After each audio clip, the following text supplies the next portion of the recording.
জামায়াতে ইসলামীর রাজনৈতিক দল হিসেবে বাতিল হওয়া নিবন্ধন ও প্রতীক ফেরত পেতে করা আপিলের পরবর্তী শুনানি আগামীকাল 14 মে বুধবার অনুষ্ঠিত হবে। প্রধান বিচারপতি ড. সৈয়দ রেফাত আহমেদের নেতৃত্বে 7 বিচারপতির আপিল বেঞ্চ এই শুনানির তারিখ নির্ধারণ করেছেন। জামায়াতের পক্ষে শুনানি করেন ব্যারিস্টার এহসান আব্দুল্লাহ সিদ্দিক, সহকারী হিসেবে ছিলেন ব্যারিস্টার ইমরান আব্দুল্লাহ সিদ্দিক, অ্যাডভোকেট মোহাম্মদ শিশির মনির এবং ব্যারিস্টার নাজিব মোমেন। নির্বাচন কমিশনের পক্ষে শুনানি করেন অ্যাডভোকেট তৌহিদুল ইসলাম।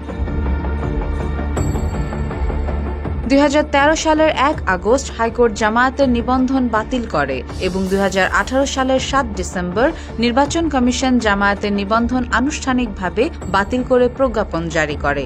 এরপর জামায়াত হাইকোর্টের রায়ের বিরুদ্ধে আপিল করে, কিন্তু 2023 সালের নভেম্বরে প্রধান বিচারপতি ওবায়দুল হাসানের নেতৃত্বাধীন আপিল বেঞ্চ জামায়াতের আপিল খারিজ করে।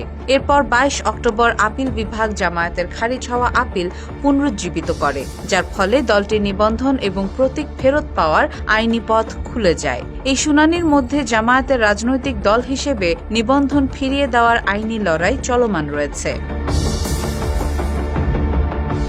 এছাড়া 2024 সালের 1 আগস্ট বৈষম্য বিরোধী ছাত্র আন্দোলন চলাকালে জামায়াত ও ইসলামী ছাত্র শিবিরকে নিষিদ্ধ ঘোষণা করে শেখ হাসিনার সরকার। তবে 28 আগস্ট জামায়াতে ইসলামী ও ইসলামী ছাত্র শিবির নিষিদ্ধের সিদ্ধান্ত বাতিল করে প্রজ্ঞাপন জারি করা হয়। Desk report, Bangladesh guardian.